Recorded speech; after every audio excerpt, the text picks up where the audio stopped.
नमो तस्सा भगवतो अर्हतो सम्मा सम्बुद्धस्स नमो तस्सा भगवतो अर्हतो सम्मा सम्बुद्धस्स. Today's talk is about understanding and experiences. So what is more important, and how the experiences are a part of the practice, but not the core of the practice. So in this series of retreats we did this year, this theme used to come up again and again for us, that what is happening in your practice. And because this practice which we are doing can be kind of converted into levels, or converted into kind of the better states of mind and worse state of mind, and those kind of things can be interpreted by what is happening in the practice.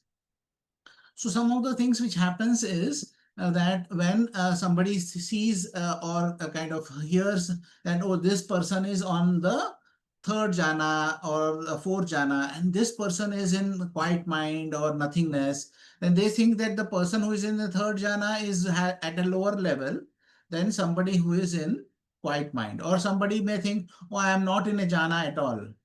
And when I am not in a jhana, I am not doing so well. And this person who is there in a fourth jhana or arupa jhana, he is doing better. So the context of that discussions was something which led me to kind of again and again talk about the experiences not being that important, and talking about my experiences and all those things. So I'll just read out a few of the things from the suttas. First, I'm reading Samyutta Nikaya 35.81, a number of bhikkhus. So over here, there is some students who are there who approach the Buddha. Here, Venerable Sir, wanderers of other sects ask us, for what purpose, friends, is the holy life lived under the ascetic Gautama? When we are asked thus, Venerable Sir, we answer those wanderers thus. It is, friends, for the full understanding of suffering that the holy life is lived under the Blessed One. So over here, the first thing the monks understand is that they have to develop the understanding. They did not say that we do the kind of, we live the holy life under Gautama to attain jhanas or to attain quieter states of mind. But what they replied was the full understanding of suffering. So what is this understanding of suffering which is there? So one of the ways the Buddha is talking about suffering is also the Buddha is asking. But students, if wanderers of other sects ask you, what, friends, is the suffering for the full understanding of which the holy life is lived under the ascetic Gautama? Being asked thus, you should answer them thus: the I, friend, is suffering. It is for the full understanding of this that the holy life is lived under the Blessed One. So why is the I suffering? Because the I is impermanent. And it is also impersonal. You cannot control what the I does. And it is also something where if you see something and resist it, then that will create a suffering. If you accept it as it is, then that does not create suffering. So the three characteristics which are there, which is the impermanence, which is dukkha, and impersonality, are present in the I formation. And that is the reason it creates dukkha. So that is how they are understanding the reality, by seeing the I. So it does not matter where your mind state is there, because mind states can depend on your ability to stay in a jhana, your ability to be in concentration. So one of those other suttas where the Buddha is talking about how a person can develop. I think that this is Sariputta or Ananda was asked in Majjhima Nikaya. So where somebody says that how can I progress? So the Buddha, the Sariputta or Ananda says that you can progress in the first jhana. So in the first jhana, you can progress and go till the Nibbana, and by seeing the impermanence. you can go over there. Because when you see impermanence, you see the dukkha also. So anything you are attached to, say anything you are attached to, I give an example of ice cream a lot of times. So say if you are attached to the ice cream, the taste of the ice cream, the temperature of the ice cream, the flavor, the kind of the smoothness of the ice cream, then what happens is that ice cream will be over. That is the impermanence which is there in that ice cream, which is already present. And when that is present, and then you are seeing that, then you see the resistance to this getting over also. That is the dukkha which you face when this ice cream is not there anymore. Then it is impersonal, means that the feeling which are there, which comes about the attachment of the ice cream or the aversion to the ice cream, come automatically. You are not generating that attachment, or you are not generating the aversion, but it remains, and you are aware of those attachments and aversions when those arise. So when you are going to a place and somebody offers you an ice cream, so there can be two reactions, there can be three reactions. One is that reaction is you like it, I want that ice cream. Second is I don't like it.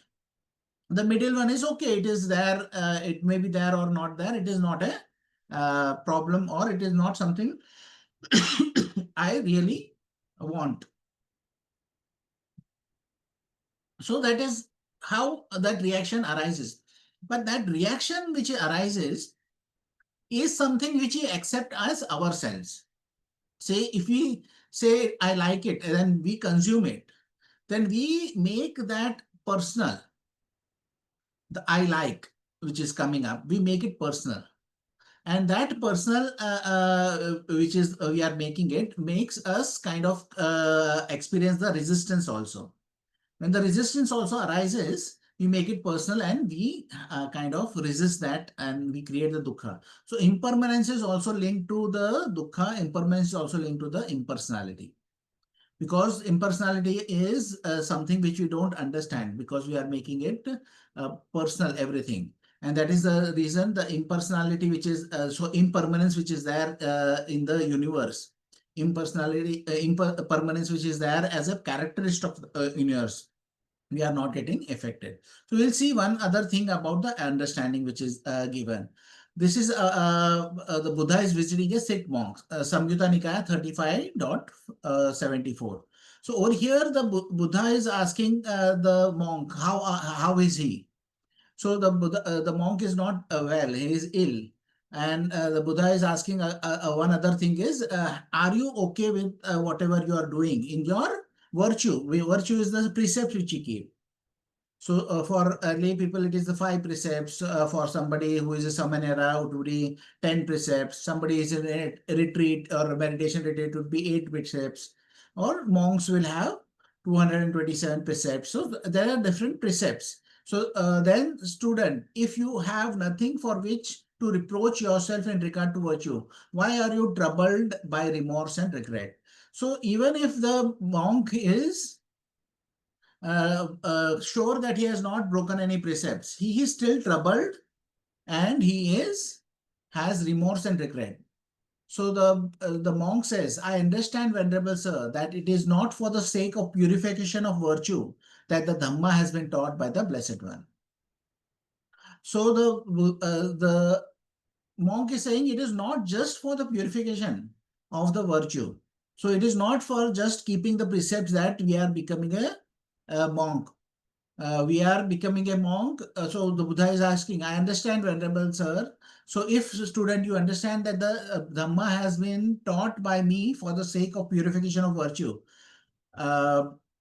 then for what purpose do you understand the Dhamma to have been taught by me?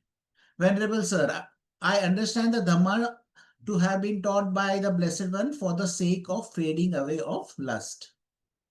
So he understands that the holy life which he is living, the practice which he is doing, it is not just to keep virtue, but to understand and give up the craving or the attachment or the lust which one has. Because as per the Four Noble Truth, what is the formula? There is dukkha. There is a reason for the dukkha. What is the reason for the dukkha? The craving is there. And what is the solution for the dukkha? There is an end for the dukkha. But why it is ending? Because we give up this craving. And there is a path leading to the end of the dukkha. That is the eightfold path. So now what we are seeing is that it is not for just virtue. So there is one other sutta where the Buddha is talking about that the holy life is not for the virtue, fulfilling of the virtue or perfection of the virtue. Because once a student is fulfilled with virtue, he may get satisfied and say that I am the most virtuous person, and then create an ego around that virtue, that I have more virtue than you are having. I keep precept better than you keep. And then they create an ego, and then his progress gets stalled. Then he has to develop his collectedness of mind.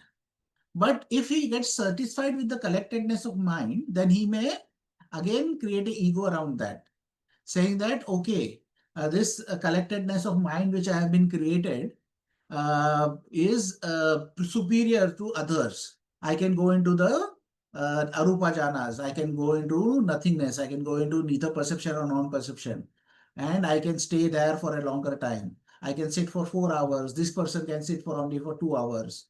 And he creates an ego around that concept. So there was another one monk in our travels. We found one monk and he was doing Bhante's training and teaching. But while discussions, his discussions was how much hours do you sit? How do you kind of attain the are you going to quiet mind or not? So he was comparing the levels and where I am and where he was. Then he took out that thing which they have Muse. They have this headband, and he kind of compared my meditation with his meditation. And he was surprised to find that we were roughly the same numbers came out in the app. So he was surprised. Then he did not say anything, but I understood what he was meaning. That he thought that he was sitting and I was working and running around helping Bhante kind of organize the retreat, and I used to go out, get stuff. And so he thought that my mind would be in a different space. And he, as he's sitting and meditating, and he has been kind of knowing that I am in this level, then he thinks that his mind is of a different thing. So there is a comparison which comes up. So concentration itself is also not the end of the practice. So if a person has perfected his virtue, perfected his concentration, then still he has to, the Buddha says, has to develop his wisdom. Wisdom is knowing how the things are as it is. Okay, yatha bhuta jnana darshana. So now that is important rather than the experience which one has in the meditation. So that is what the important part again comes is the understanding. So over here also they say that I understand the Dhamma has been taught by the Blessed One for the sake of fading away of lust. So then the Buddha is talking, what do you think, student? Is the I permanent or impermanent? Impermanent, Venerable Sir. So then what does that mean? That again, the Buddha is talking about the fundamentals of the universe, which is there when we understand. So when we are in meditation, certain times the meditation can be very painful. But that painful meditation can have a very kind of profound effect of understanding. So you cannot judge a meditation by how calm and collected one is there in the meditation, but how much one gains in terms of understanding. So in the last retreat which we had in Buddhapada, I was surprised to see that many of them had a tough meditation, and they were coming for the second or the third retreat with us. A couple of people were coming for the second retreat. A couple of them were coming for the third retreat, but they had a little struggle. They were struggling, and they had painful things come up. There were painful feelings come up in the meditation, out of the meditation. But at the end of it, when there was a sharing which was there in the group circle, then I was pleasantly kind of surprised to see that everybody took it in a nice context of understanding how everything is impermanent. So you may have a fearful experience in the meditation or in the life, but you see them as impermanent. You see this fear arising, but see them as impersonal. And then there is no resistance which is there, and then you are not creating dukkha. So that thing which is arising in itself can be pain. And pain is something which is inevitable. We cannot avoid pain, but what we can avoid is suffering. Why can we avoid suffering? Because we can look at that thing which is there and not resist it. So the Buddha also had a lot of pain when he was in his kind of advanced years. He had a lot of pain. He was getting sick. And when he passed away, also he passed away with poisoning, and that poisoning also gave him a lot of food poisoning, which he had experienced, gave him a lot of pain. But he would endure them with mindfulness. He would not have suffering be created because of that pain. He had a back pain also, but he never created suffering out of that pain, because that was not the main uh, thing about the Buddha's teaching. Is not being in calmness or being in a kind of bliss. Bliss is only a byproduct in the meditation. Certain times that byproduct you will not get, but you may get the what is the main product. Say if you are trying to make say a butter. Certain times my mother used to make butter with different processes. So one process my mother used to make the butter was she would collect the milk fat and then churn it, take out the fat, and then boil the fat. And because of that process, what happens is that this thing which is there, the whey milk, we call it chas, which is very kind of liked in India, was made. So the whey milk which was made was something which was a byproduct. But certain times she used to say that, okay, I'm not going through this process, I'm going to another process, where she would take the milk fat, which we call malai, from the milk. She would accumulate that and directly heat it up. And through another process, she would get the ghee. So she got the ghee from different processes, but certain times the byproduct of the what was there called chas was not available to us, the whey milk. And certain times it was available. But what was the main point of the process? The main point of the process is to create the ghee, which we needed, not the whey milk. That was the byproduct. That's the reason bliss is there, calmness is there, the tranquility is there. All are byproducts. They are helpful also in the meditation. If there is a blissful mind state, if there is a tranquil mind state, then you will definitely have a better ability to continue the meditation. You can sit longer. But sitting longer is not the end in itself. A 4-hour sit is not better than a 1-hour sit, because when we are understanding the process and staying in that sit of 1 hour, and we break the sit for the right reasons, then a 4-hour sit where we are forcing ourselves to sit and suppressing whatever is arising and not knowing what is there, which is the impermanence which is there of the thoughts which are coming, the impermanence of the mind states which are there. We don't know. We don't know that we are resisting what is coming up. And we don't know how this is impersonal or what is personal. And we are suppressing everything. And then we end up with 4 hours sit. And then that sit will not give you that much understanding than what a 1 hour sit could give. So those are the things which one has to be very careful about, because those are the things which are kind of creating a misunderstandings about what their practice is going well or practice is going bad. Certain times when somebody is able to sit only for half an hour, but at the end of the kind of the retreat, of that 10 days, they are only sitting for half an hour, 45 minutes. Sometimes there is a physical problem, sometimes there is a mental problem, sometimes there are karmic problems. But after that, they have certain deep understandings about their life. There is change of behavior. There is change in the outlook which they see the life with. They say, oh, I understand these things which I did not understand. Now I know such certain things which I did not know previously. And because of that, which is the practice which is there, is more fruitful. So I'll read one more kind of thing in this same uh, series, the Samyutta Nikaya 35.153. Is there a method? So there is a, so the Buddha is talking about to the students. Here, students, having seen a form with the eye, if there is lust, hatred, and delusion internally, a student understands there is lust, hatred, and delusion internally. So he just understands when he sees what is there in the meditation, then he understands what is there.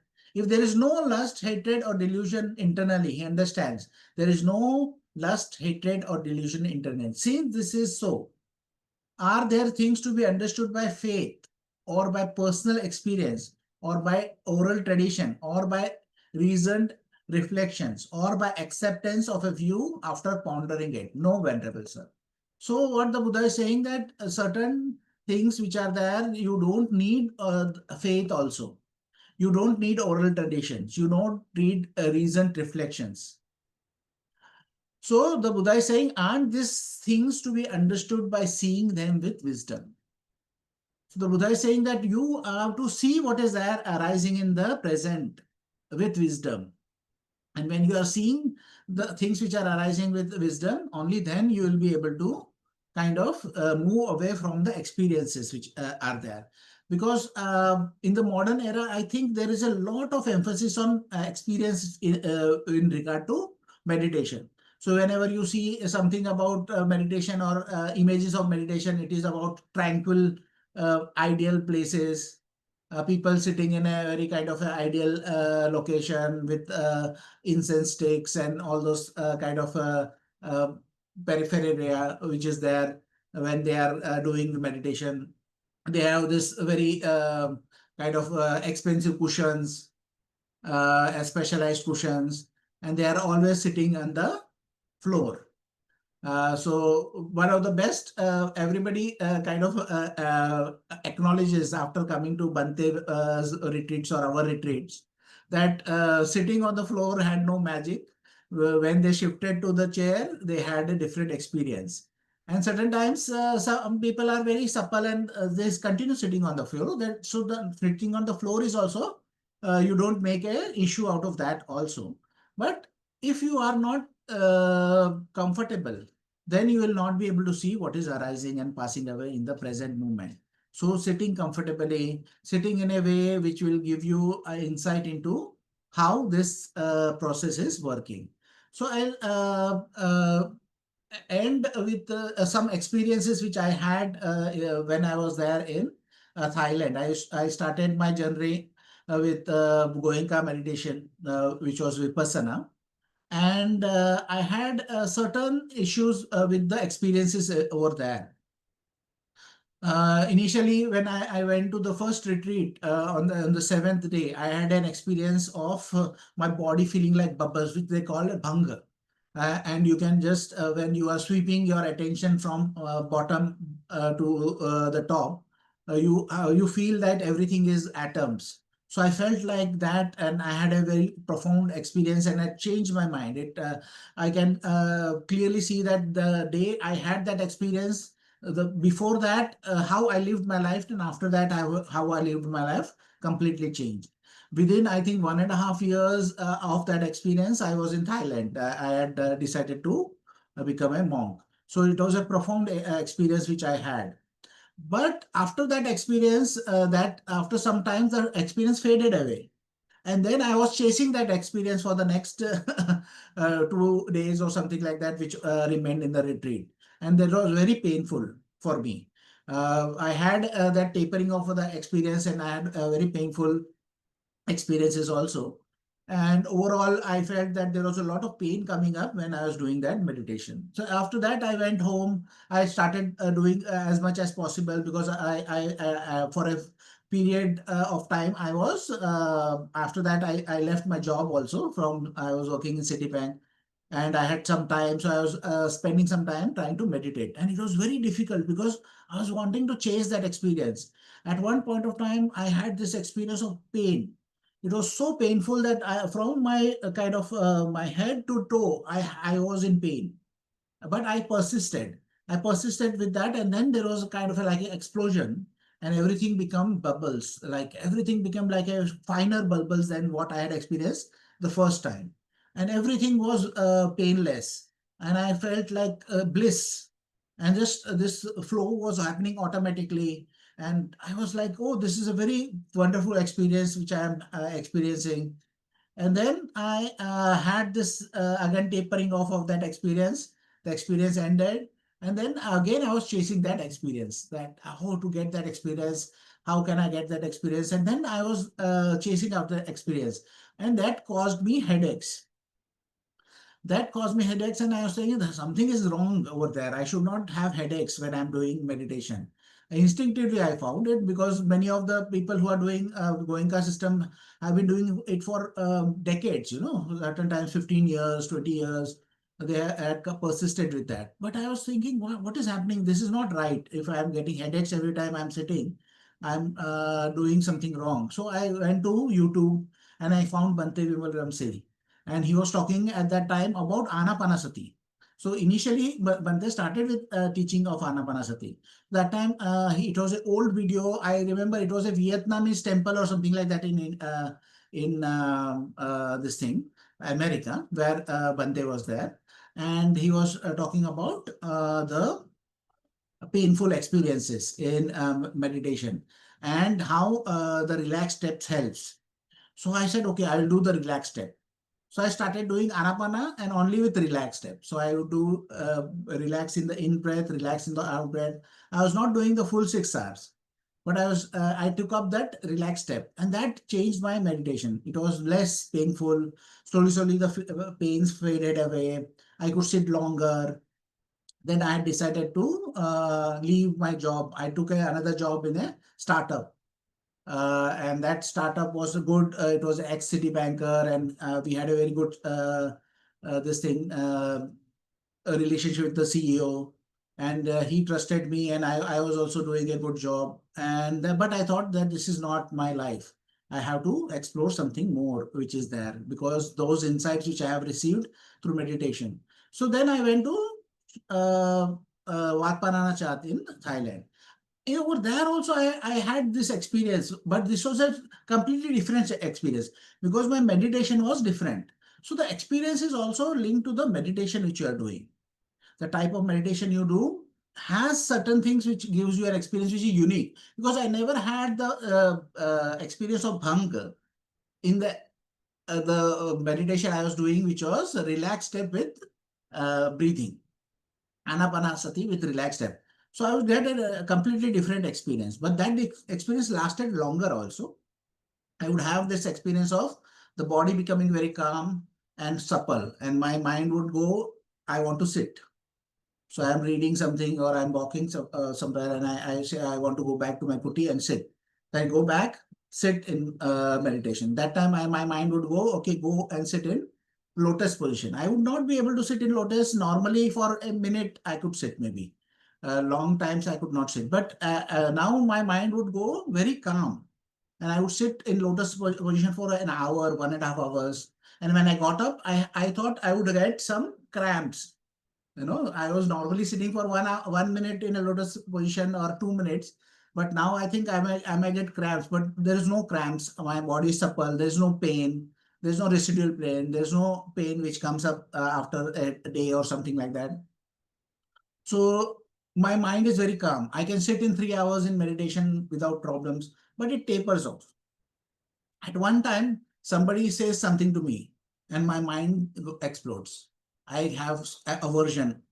Then my behavior with this thing, taking it personally, having anger, having kind of resentment, all of those things come up. And I said, what did it happen?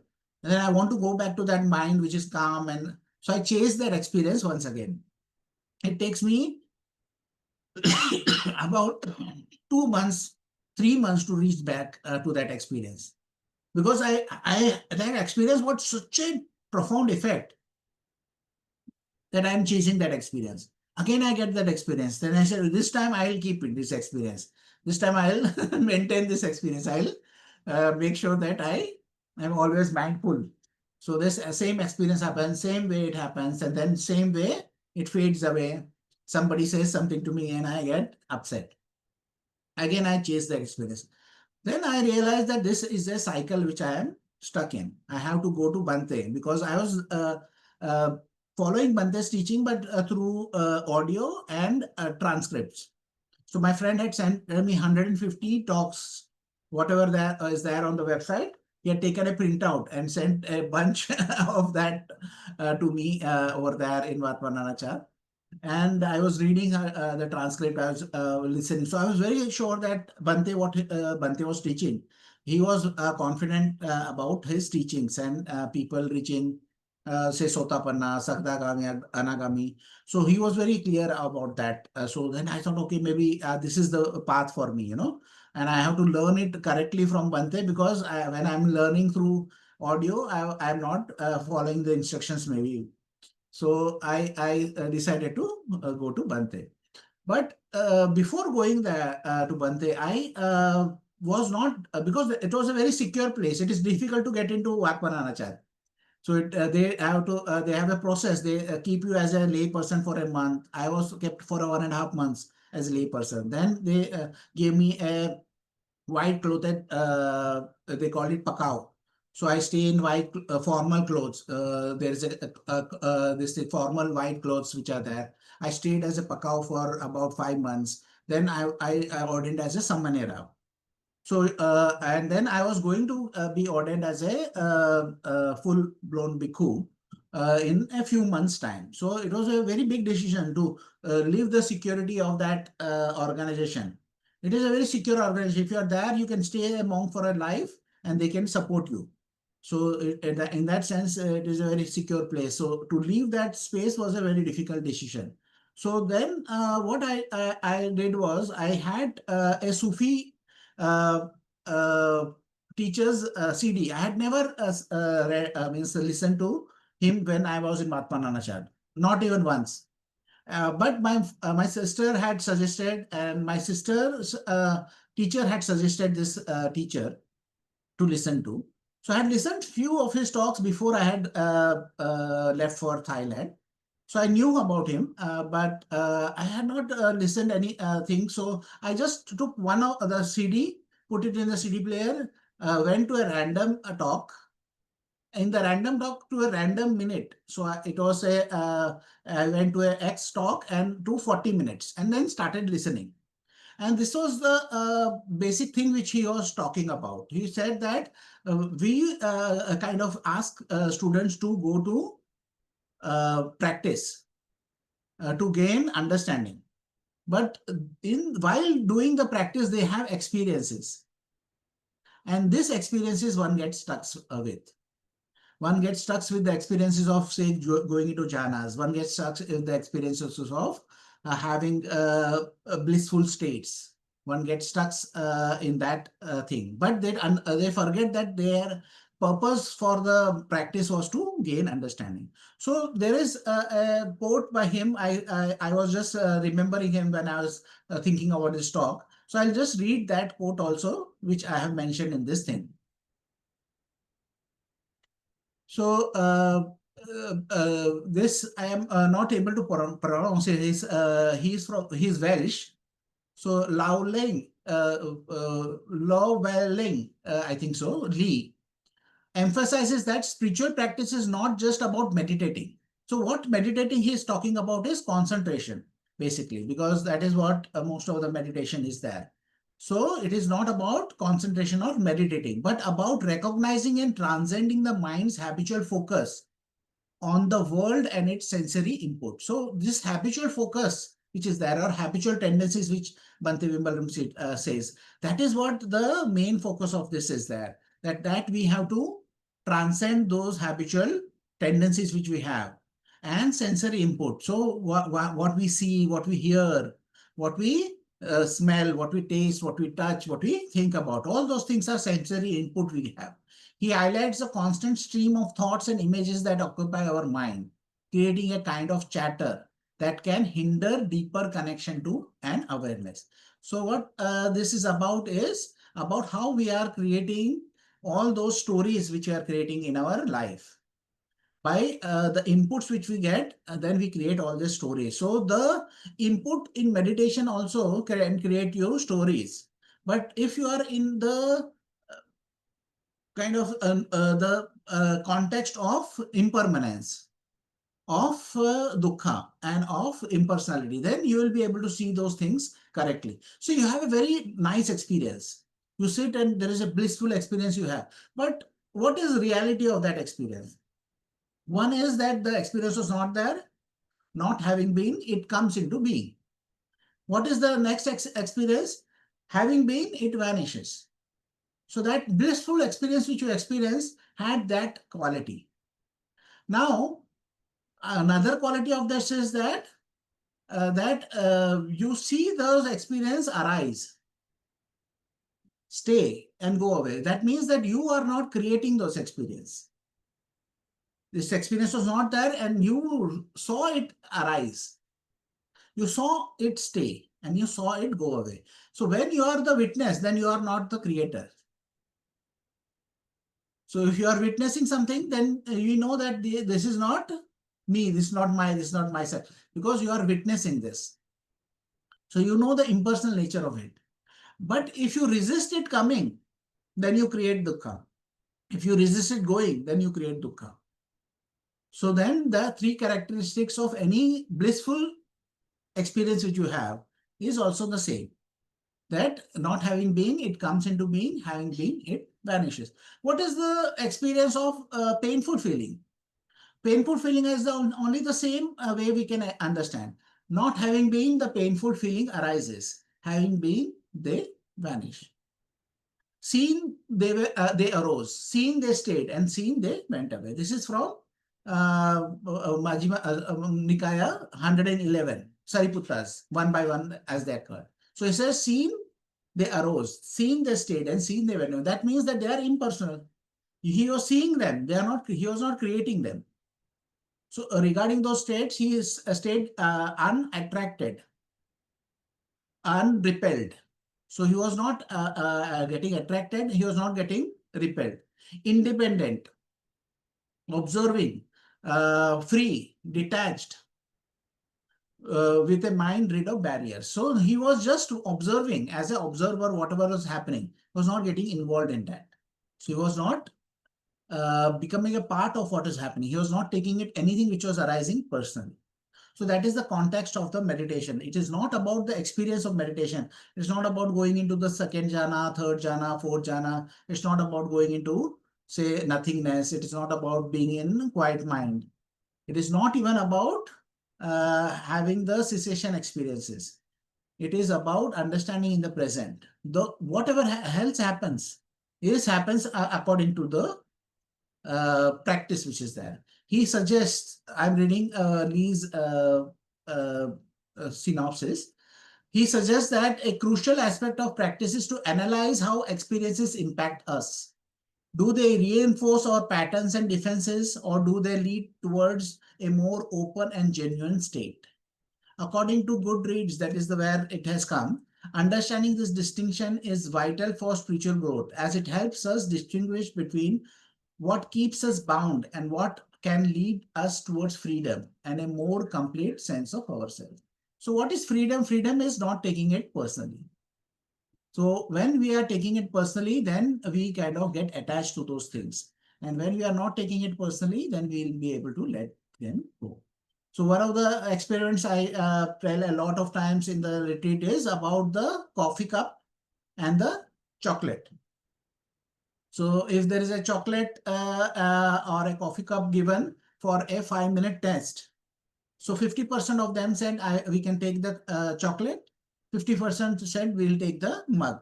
So they had a baseline that 50% of the people like chocolate, 50% of the people like mug. Next time when they did the experiment, they gave the mug, say like this, a mug to the students. And they had this 5 minute of exam. And then they said that, okay, I have actually chocolate with me. So they said, okay, now there is a chocolate available to you. You exchange the chocolate with the mug. So 80% of the people kept the mug. They did not exchange. At least 50% should have exchanged, no? But 80% kept the mug. They did not exchange the chocolate. Then they said, okay, we'll do it reverse. Everybody got the chocolate and they sat for the exam. And 5 minutes after the test was done, they said, okay, you have an option to change your chocolate into a mug. A mug is also the same amount, say $10, and the chocolate is also $10. So you can exchange it. But still 80% of the people kept the chocolate. They did not exchange the two mug. Then this experiment revealed that whatever was there with them for 5 minutes. So this chocolate was there with them for 5 minutes. Then this become my chocolate. And this mug was there for 5 minutes with me. Then it became my mug. What is mine, I cannot change, or I cannot give away. So that is the attachment which we have for something which we possess. In the same way, what comes up in our mind as thoughts is something which is difficult to give away because it is my thought, my anger. We don't keep it as my anger. We say, I am angry. Then you make the anger personal. I am angry. I am sad. You don't say anger is arising in me. If you are the perspective of Sariputta, then you say that anger is arising in it. Not having been, now anger comes into me. Having been, it will vanish. So he will not be angry with the anger arising in him. He will not be sad with the sadness arising in oneself. He can see them as impersonal processes which arise due to conditions and they will fall away due to the conditions falling away. So the experiences which we have in our the meditation are byproducts. They are not the goal of the meditation, but what we gain as understanding. What we gain as understanding is where we are taking it personally, where we are letting it go, can change our perspective. That is where 6R comes into being and it can become effective by recognizing what is come up, then releasing our attention from that. Relax, smile, return back and repeat when it is needed. So that is how 6Rs can be used to change our perspective from something which is taken personally to something which is impersonal. Something which is impermanent, seeing them as impermanent. Something which is resistance, seeing them as resistance and letting go of that resistance. So that is how the experiences are important because they are a part of it, but they are not the end in itself.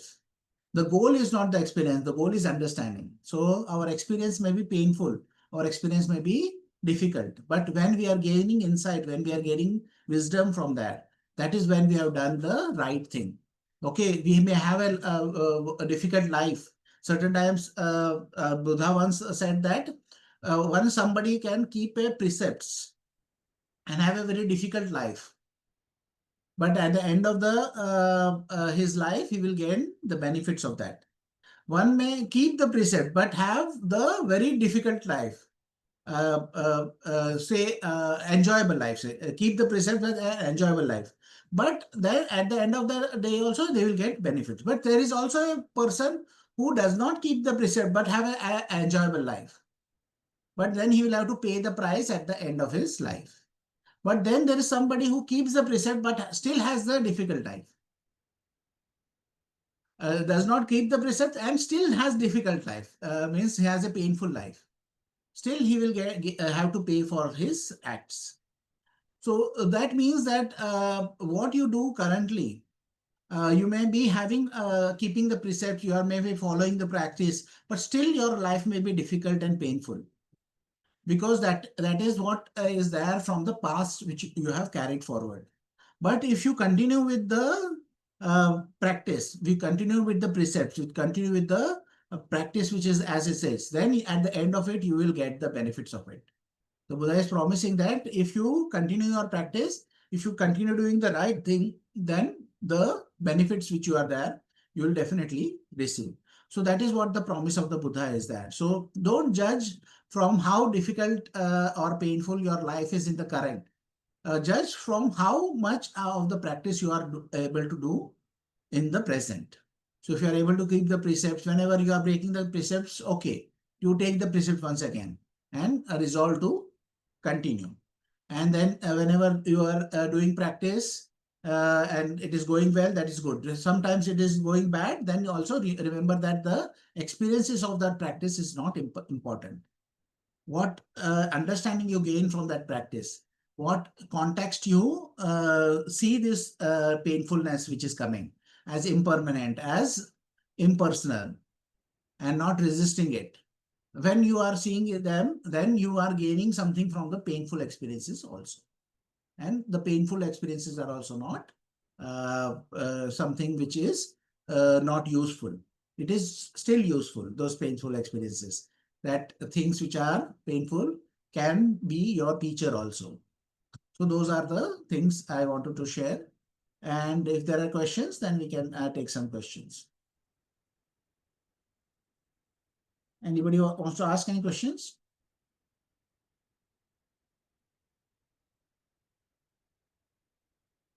I think no, everybody understood. Yes. Reverend, is it Yes. possible for you to repeat the sutta numbers? The first one was Samyutta Nikaya 3.5. The document I have given, you can download it from the chat. The first one which I read was Samyutta Nikaya 35.81. 81. Yeah, okay. Thank you very much. Every And all the of them second are one is Samyutta Nikaya 35.74. 75.74. And then you mentioned Majjhima Last is Nikaya? 135. No. Samyutta Nikaya 135, 153. Samyutta Nikaya 153. Samyutta Nikaya 35.153.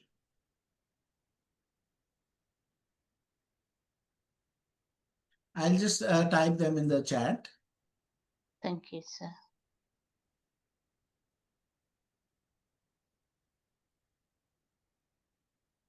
You also mentioned Majjhima Nikaya, how to develop. Majjhima Nikaya I mentioned, but I did not mention in this thing. So Majjhima Nikaya 1.1 MN 111. I mentioned that. Yeah. And I mentioned one other sutta. I am not given the this thing. It is, I think, 128 or something like that. I don't remember now. This is Sariputta is giving. This is the 11. It talks about 11 doors to escape or something like that. That sutta is there. It's a Majjhima Nikaya. Yeah. 128. Bhante, is that the one with the chariots? Chariots also is that same one where it is there. I just tell what was that?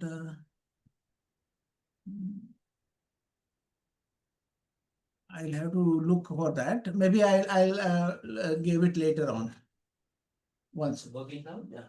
Working. So I'll just go through that. Majjhima Nikaya, that is from, I think, Ananda Sutta is there. I'll just have to search for that sutta. I'll give it later, maybe. Thank you very much.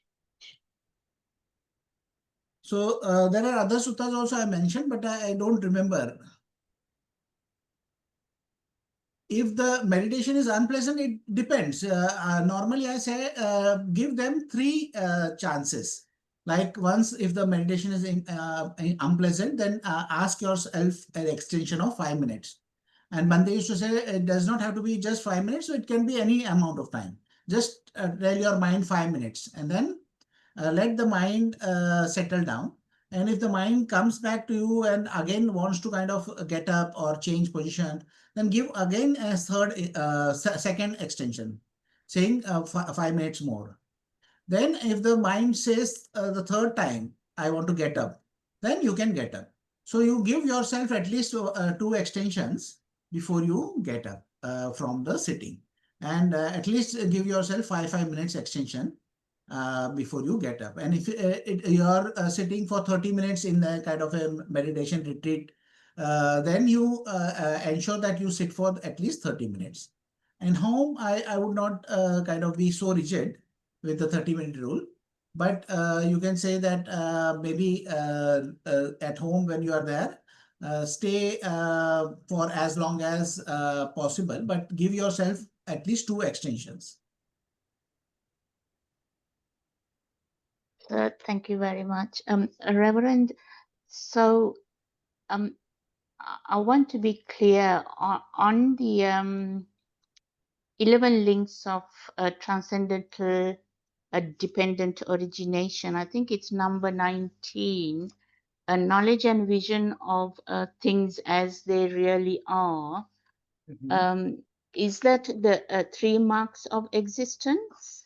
Yatha, Bhuta? Yeah, so that is what is there as it. So 3 marks is also the part of it.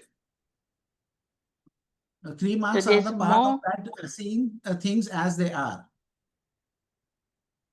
So there's more to see than the 3 marks of existence. See, there is a lot of things which are there, like the wisdom is there of kind of the like the life and death, the concept of death which is there, the concept of life is there. There are certain many of the concepts are there. So like seeing the kind of the perceptions through what lens we are seeing these things which are there. So how the craving works, how the things kind of arise, like in Majjhima Nikaya 18, the Buddha is talking about how perception leads to thoughts. So how those thoughts leads to a proliferation of thoughts. So those are the concepts. So there are many concepts which are there. But when we are talking about seeing those things as it is, so you are able to see all of those things which are happening in the present with clarity. That okay, this is happening now. This is because of my perception. This is because of my kind of aversion. And this is something which is happening because of my habitual tendencies. And those kind of things are also there. So it is a kind of a broader thing. So definitely you are seeing the 3 characteristics. You are seeing the impermanence which is there. But when you see in the impermanence, you are also seeing the dukkha. If you are seeing the dukkha, you are also seeing the impersonality.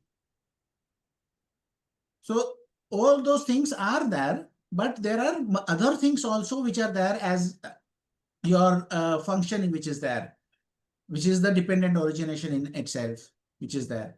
So all of those things you will be able to kind of know what is happening, because your ability to observe and know grows. And certain times when you are doing certain so small mundane things also, you may kind of know the kind of the deeper meaning of that. Like when you are cooking something, you may know okay, how the potatoes, when we were there, it was raw, then it became kind of this thing, and now it will become kind of food, and now then after its purpose of food is over also, then it will become waste. So how all those things are seen.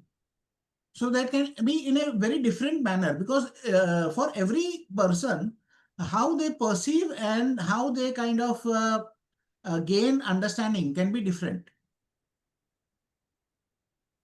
It is not a standard process. So one of those suttas in, I think, Samyutta Nikaya, there are, I think, 3 or 4 monks sitting. So I think Sariputta says, oh, this is the practice which is very good. And Moggallana said, this practice is very good. And then Aniruddha said, this practice is good. And then somebody else is there, Mahakachana or something like that. And he said, this practice is good.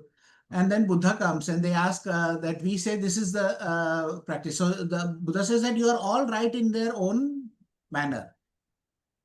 Because you are coming from this perspective, you are right, you are also right, you are also right, and you are also right. And all of those can lead to the awakening.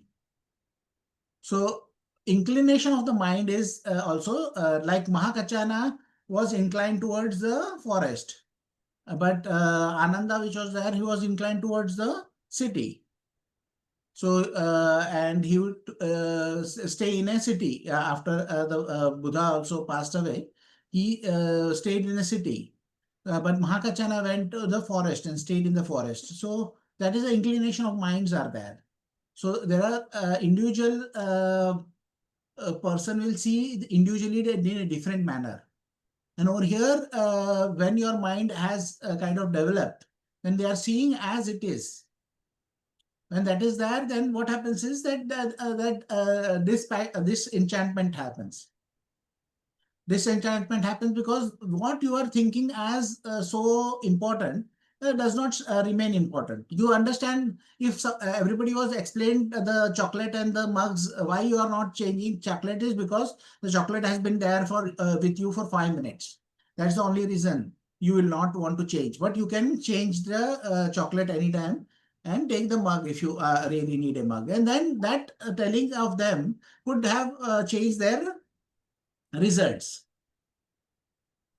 Okay, so that is how each individual will have the dispassion which is happening, this enchantment. Then dispassion happens. Dispassion happens means there is no attachment remains. Chocolate or mug, both have no meaning. They may get a chocolate, they may get a mug, and they may not get anything. It is not, so there is dispassion is there. And then dispassion kind of leads to the thing. The man from so somebody yeah, you mentioned that is about the 11 different ways now. So that is something we develop and see what happens. Then you have the letting go of everything. When that letting go happens, then you have reached Nibbana. You don't attach yourself to anything, but your understanding is developing. In each stages, your understanding is developing. Yatha Bhuta Jnana Darshana, which is happening, their understanding is developing. Then disenchantment, when it's happening, your understanding is different. And dispassion is happening, their understanding is different. And that would lead to the kind of release. So each stage has a understanding, level of understanding. And as you understand, that is how you are letting it go. So stay with the understanding. Don't stay with the levels. If you stay with the understanding, then rest of the things will follow. They will not kind of take time. There's a reason one of the suttas, the Sariputta is asked, does this practice take a long time? So he says, no, it does not take a long time. Because as you understand, immediately you have understood. It is to reach that understanding, you may have certain barriers. That barriers you have to remove. Your attachments are there, your aversions are there. That has to be removed. So that may take time. But as you reach the understanding, then it is immediate. Then it does not take time. So we have to kind of stay with the practice. And results will follow. The Buddha is giving many examples of result following. One example he gives about the adult, that is what you call Randha, we call it in India. So that is to kind of work, good work. So I give the axe example of axe. So if you are using a new axe for a long time, after 6 months, you will see that there is a grip mark in the axe. The grip mark, how does grip mark have come? Because you have continuously used it for 6 months. You cannot say that in 1 month this much grip mark had come, in 1 week this grip mark has come, but the grip mark will be there.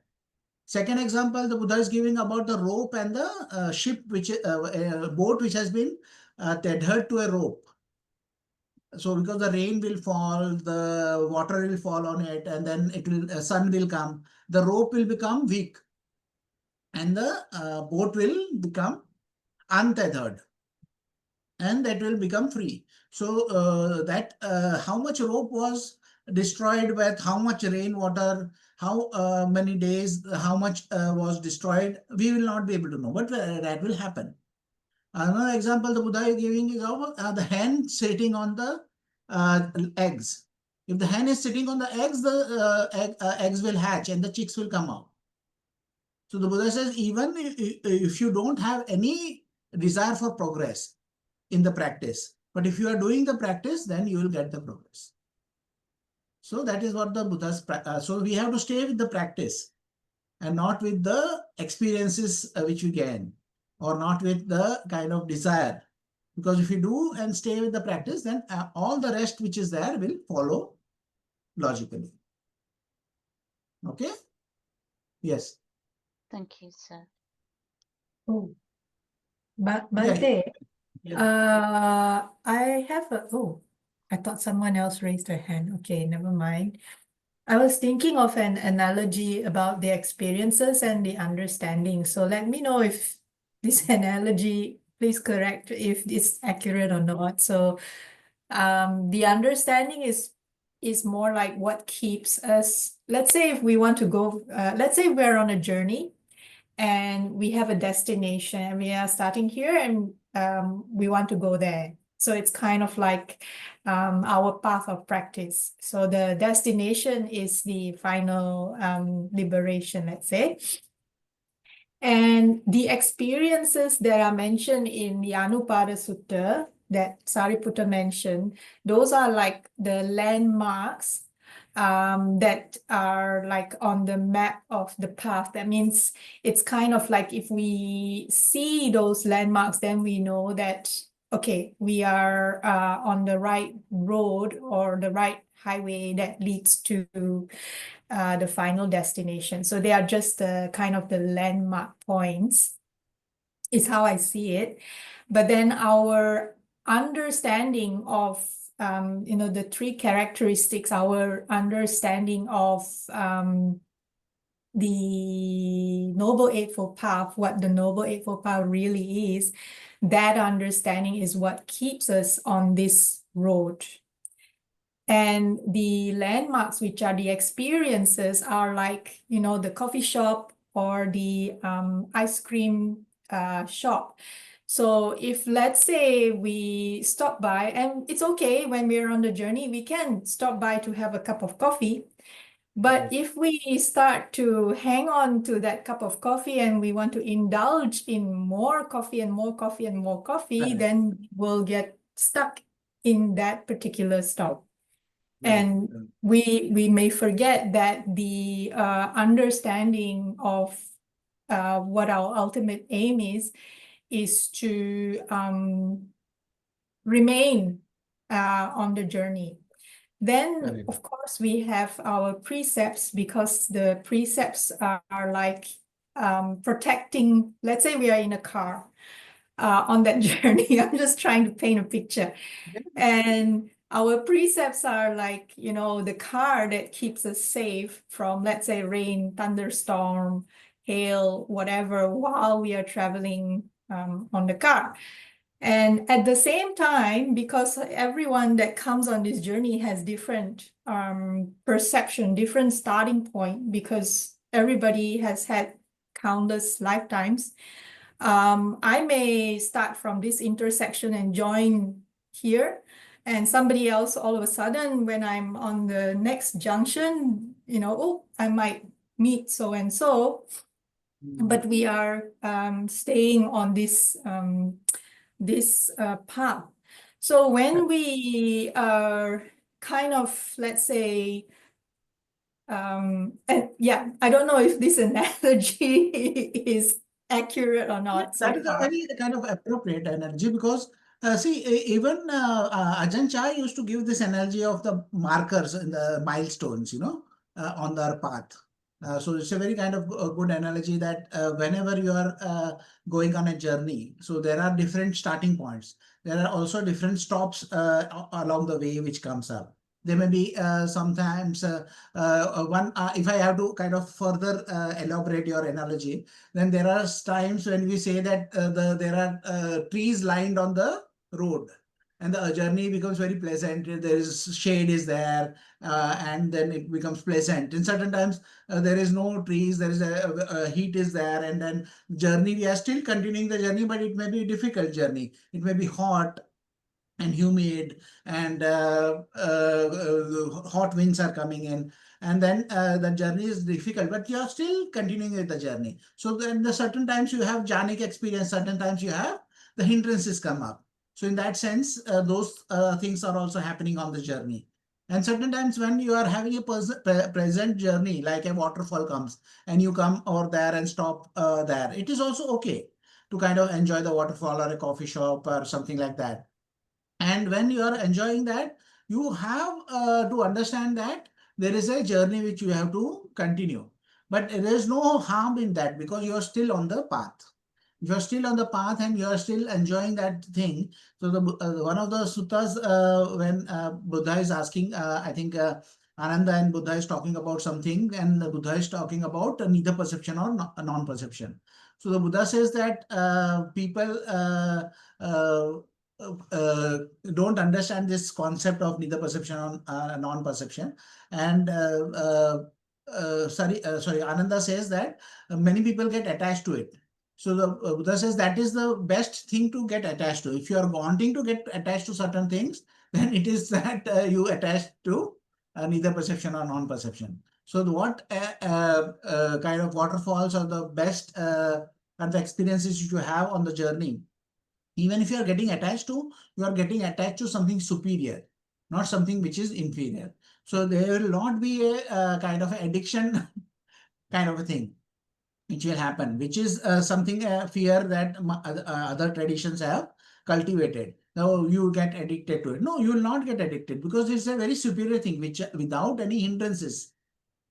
When you are having a jhanic experience and that pleasurable experience that does not have hindrances. That's the reason there is no addiction which is possible to happen. You may get a little more time over there, but still you are there with the superior. Thank you, Bhante, to clarify. Maybe just to add one more thing. On the journey, like we're driving on the car and passing by these nice scenic and not so nice scenic, the best way to experience the journey, nice, pleasant or unpleasant, the best way is to relax right through it. Relax. Yeah. Just not resist whatever is there. Be relaxed and continue. Yes. Nanda? Reverend, how deeply we should understand the Four Noble Truths. Four Noble Truths can be understood as problem solution in a way. Say there is a problem, okay? There is a solution for that problem. And there is a way reaching to the solution. So say you have dukkha. There is a reason for the dukkha, okay? And there is a solution for that. That is the end for the dukkha. So dukkha comes because of craving and you give up this craving and the dukkha ends. But how do you give up?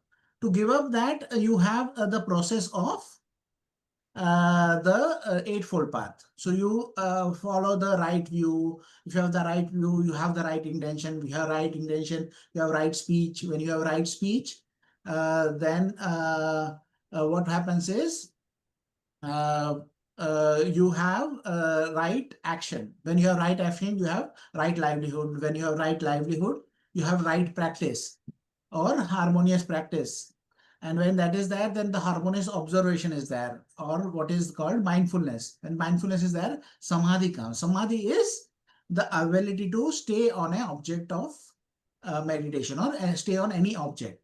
So that arises. When that arises, what happens is you will be able to go into jhanas. You can go and be in a mind states where your understanding grows further. So this is the process which happens. So there is a problem which is there and then there is a solution. So the Buddha talks about the problem which is there. Fundamentally is dukkha. There is dissatisfaction which is there. And that dissatisfaction is there because we want something. Because everything is impermanent, we cannot hold on to anything which we have. So the Buddha was once a world conquering king. At that time, the lifetime of the people were about 100,000 years. And at that time, he understood that, oh, this life is very impermanent. Now I have gone through, say, 60,000 years of my rule, but I'll die someday. Or about that time, he starts building his palace and then he goes and does meditation for the rest of the time. So that is how he kind of deals with that situation. So that is how you understand that, okay, this is impermanence. Now, how do I give up the, if I give up the craving, then I can give up the dukkha. Then he goes further and practices and then gives it up. That is, practice processes the Eightfold Path. So that is how one does it. Okay? Thank you. Jaya, you wanted a question? Yes. Sir, can I, Bhante? Vandami Bhante? Yes. I did only 2 days retreat I have done at Pune. Okay. After that, I practice a few days metta meditation, and now my object of meditation is after doing anapana, I directly focus on my heart. So I met one bhikkhu who was from Thailand. He was also practicing the same. He was focusing on heart, and he automatically he came to know that I also focused. Uh, so I am not getting whether it is a metta meditation or so. What kind of object of meditation shall I follow? Very confused. So if you have only done 2, then I would request you to do an online meditation, because you can do it with the guide, and then they can guide you further. The instructions which are there is to kind of be with this feeling and share this feeling. Okay. Okay. So if you have not done the guided meditation, or say the directions, then what happens is you have to have an object where you share this feeling. So you have to have a spiritual friend and share whatever is there with your spiritual friend. This practice is about sharing, not just experiences the feeling of metta, but sharing this Okay. feeling of metta. So I would request go through an online, because there is always an online, every week one online retreat we are starting. Okay. So do the online retreat, and then in July, next month itself, there is one more retreat which is going to happen. So if you can, then do 2 days more with Manjula ji. Thank you, Okay? Bhante. Yes. Okay. Okay then. Is there any other questions? I think everybody is satisfied now. Okay. Then I will share the merits, and please continue with your practice. Keep get engaged. Ask questions in the other forums which are there, or Google forum which is there. We can try and activate that. Platform is there. There are many people who are there on the Google forum, but nobody is asking questions. So we can activate that and start asking questions on that forum also. Okay. So we'll just share the merit. May suffering ones be suffering free, and the fear-struck fearless be. May the grieving shed all grief, and may all beings find relief. May all beings share this merit that we have thus acquired for the acquisition of all kinds of happiness. May beings inhabiting space and earth, devas and nagas of mighty power, share this merit of ours. May they long protect the Buddha's dispensation. Sadhu, sadhu.